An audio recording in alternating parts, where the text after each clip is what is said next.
Olá, meninos e meninas, sejam muito bem-vindos a mais uma aula de ensino religioso. Vamos hoje falar sobre conceito de morte. Lembrando que ultimamente nós falamos sobre o conceito de pessoa, conceito de felicidade, conceito de vida. Hoje nós vamos falar sobre o conceito de morte, certo, pessoal? Então, nós vamos partir do princípio, aula do 8º ano, conceito de morte.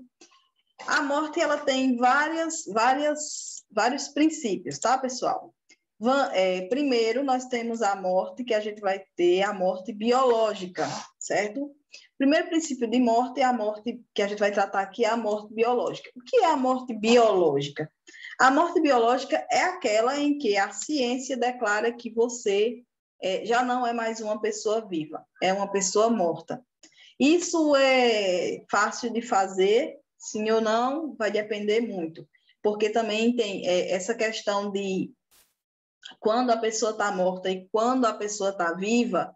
Na ciência existe consensos, mas ainda não existe certeza. O que são consensos e não certezas? Consenso é quando a maioria das pessoas escolhem um ponto e diz, não, vamos partir desse ponto. Existe uma certeza? Não, existe um consenso que vamos permitir que seja assim. Por exemplo, no consenso de vida, para a religião, a partir do momento em que um espermatozoide entra dentro de um óvulo e ali já começou a vida, certo? Fecundou, para a religião já é vida, por isso que a religião não aceita o aborto, por exemplo, porque para eles o primeiro momento já é vida. A ciência já consente que a vida não começa exatamente naquele primeiro momento, porque naquele primeiro momento ali ainda não está constituído, por exemplo, o sistema nervoso, a pessoa ali não existe ainda dor, porque não existe o sistema nervoso, a gente sente dor porque nós temos nervos, né, para poder sentir, então não existe sistema nervoso, não existe sistema digestivo, cardíaco, então não é uma vida ainda para a ciência, para a religião, sim. Então, existe esse problema no consenso de vida e também vai existir alguns problemas no consenso de morte. Inicialmente, o primeiro consenso do que era morte era quando o coração parava de bater, certo? Então, para a ciência, parou de bater o coração, já estava morto. Algum tempo depois, muitos estudos depois, houve um novo consenso do que vai ser a morte. Então, a morte não vai estar mais apenas ligada às batidas do coração, mas sim ao funcionamento cerebral. Então, para a ciência, quando o cérebro, atualmente, né, quando o cérebro para de funcionar, a pessoa é considerada uma pessoa morta, mesmo que os outros órgãos continuem funcionando. Por exemplo, uma pessoa que sofre um acidente, que bate a cabeça e ela tem morte cerebral automática, ou seja, ela nunca mais vai voltar à vida porque o cérebro dela foi desligado, morto, está morto. Mas mesmo assim, o coração continua batendo, os pulmões continuam funcionando, pelo menos por algum tempo. É por isso que, hoje em dia, para fazer transplantes, né, a pessoa precisa ter tido uma morte cerebral, porque muitas vezes ela tem a morte cerebral, os órgãos ainda não entraram em falência, então aqueles órgãos são possíveis de serem reutilizados e salvar outras vidas, tá? Atualmente, ainda que alguém não consiga respirar sozinho, por exemplo, que ela esteja em coma, é possível, através de aparelhos, manter aquela pessoa viva, ou seja, se o cérebro dela não parou de funcionar, ela ainda é considerada viva. Se ainda tiver atividade cerebral, qualquer tipo de atividade cerebral, esse ser humano é considerado um ser humano vivo. A partir do momento que acaba a atividade cerebral, então não tem mais por que manter aparelhos fazendo com que aquele corpo que não tem um cérebro que comande continue vivo, a não ser que seja para casos em que esses órgãos vão ser doados para alguém, certo? Além dos aspectos biológicos, para a gente saber o que é uma pessoa viva e o que é uma pessoa morta, a gente vai também ter as concepções jurídicas. A lei também vai dizer o que é uma pessoa que está viva e o que é uma pessoa que está morta, que é exatamente essa questão que eu acabei de colocar para vocês. Se o cérebro parar, juridicamente, essa pessoa já é considerada morta. E existem também as concepções espirituais, as concepções religiosas de morte, tá?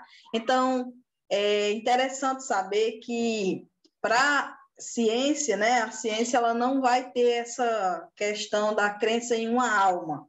O que é que a ciência acredita que comanda o nosso corpo, que faz o nosso corpo funcionar? É a nossa mente, a nossa cabeça. Então, a cabeça não funcionou, nada mais vai funcionar. Então, a pessoa não está pertencente mais ao mundo dos vivos. Ela é uma pessoa morta, mesmo que os seus outros órgãos continuem funcionando. Para a religião, a morte ela é um momento que faz parte da vida. A morte ela é uma fase da nossa vida para a religião. Também para a ciência, né? Tanto é que a ciência coloca que o que é a vida do ser humano, nascer, crescer, reproduzir, morrer.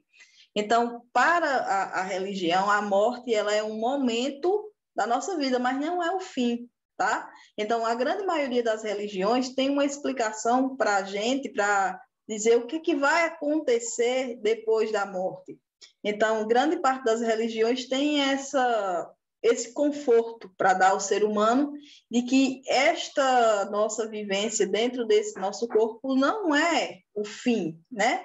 Você morrer não é o fim, não é o seu fim. Você não vai desaparecer simplesmente, você apenas vai passar a viver em outro plano, que não é esse plano material, mas sim um plano espiritual. E aí, depois disso, cada religião tem sua forma de explicar como é que isso vai acontecer, né? Desde a idade da pedra, desde da pré-história, que os paleontólogos e os historiadores acreditam que existe essa crença de que existe algo depois da morte. Então, acreditar que existe alguma coisa depois da morte não é algo novo, de religiões bem estruturadas, é algo já muito antigo. Então, como é que se percebe isso, historicamente falando? Através, principalmente, dos sepultamentos. Então, percebe-se que desde que o homem começou a sepultar os seus mortos, que começou a existir também essa crença de uma vida espiritual. Por quê? Normalmente, na pré-história, quando a gente encontra algum resto fóssil de seres humanos enterrados, a gente vai sempre encontrar objetos pessoais desse ser humano ali próximo, o que indica, segundo os paleontólogos e segundo os historiadores, que estas pessoas acreditavam numa vida após a morte, por isso deixavam ali os objetos pessoais que ela ia precisar depois da morte. Outro ponto importante são as construções de túmulo. Essas construções também indicam, né, que as pessoas acreditavam numa vida após a morte. Vou passar aqui para vocês e a gente vai ver. Aqui eu trouxe aqui para vocês entenderem que o primeiro sentido de morte biológica era quando o coração morria. Atualmente, nós entendemos que a pessoa está morta quando o cérebro dela morre.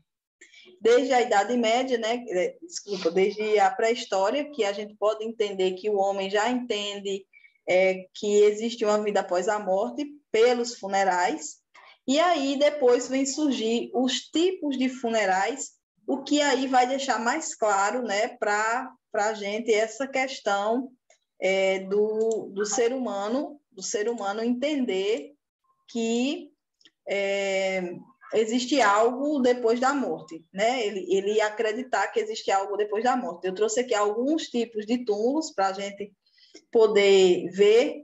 Temos aqui esse túmulo aqui que foi usado em tribos. Isso aqui, na verdade, é uma pirâmide sacrificial, mas também funcionava como túmulos para sacerdotes. Algumas pessoas poderiam ser enterradas nessas pirâmides. Nós temos aqui o conceito mais moderno, né, cristão de sepultura, que é aquela sepultura no chão, onde a pessoa normalmente vai dentro de um caixão. Nós temos aqui também outro tipo de sepultura cristã, que é aquele túmulo, né, que a gente costuma ver, que é feito de cimento, que é tipo uma gaveta, coloca a pessoa lá dentro. Eu trouxe também aqui as pirâmides do Egito, que é um outro tipo muito luxuoso de túmulo, né? As pirâmides nada mais é do que o túmulo dos faraós. E aqui o fogo para representar a forma como os hindus fazem para enterrarem, aliás, para dar fim ao corpo dos seus mortos, que eles todos são queimados. Quem acompanhou, por exemplo, agora, durante a pandemia do Covid-19, quem acompanhou os jornais pôde perceber que lá na Índia eram muitas piras funerárias. Piras funerárias são exatamente aquelas fogueiras que faz para poder queimar a pessoa que morreu. Então, durante esse início da pandemia lá na Índia, a quantidade de piras funerárias que era vista era muito, muito grande. Isso virou notícia de jornal, passou em vários jornais. E aqui eu trouxe para vocês alguns estilos de caixões, vamos dizer assim, né? Inicialmente, as pessoas eram colocadas em potes, né?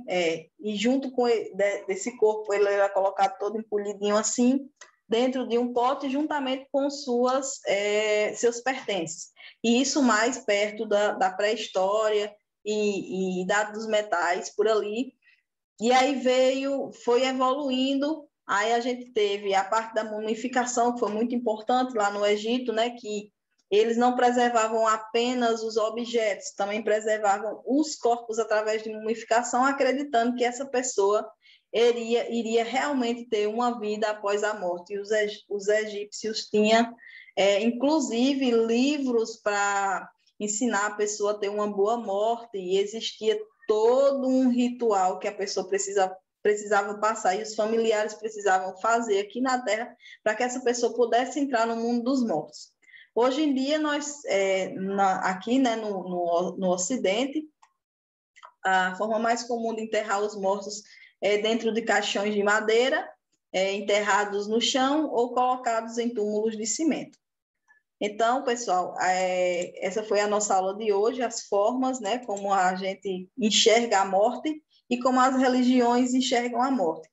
Nas próximas aulas, e principalmente no 9º ano, nós vamos trabalhar muito o que as religiões acreditam que acontece depois da morte, né? Porque para a religião a morte é apenas uma passagem para uma outra dimensão. E todas as religiões têm uma explicação do que acontece na outra dimensão, e é o que nós vamos ver no 9º ano, próximo ano, se Deus quiser. Então, espero que vocês tenham gostado de hoje. Até a próxima aula, nos encontramos já na sala.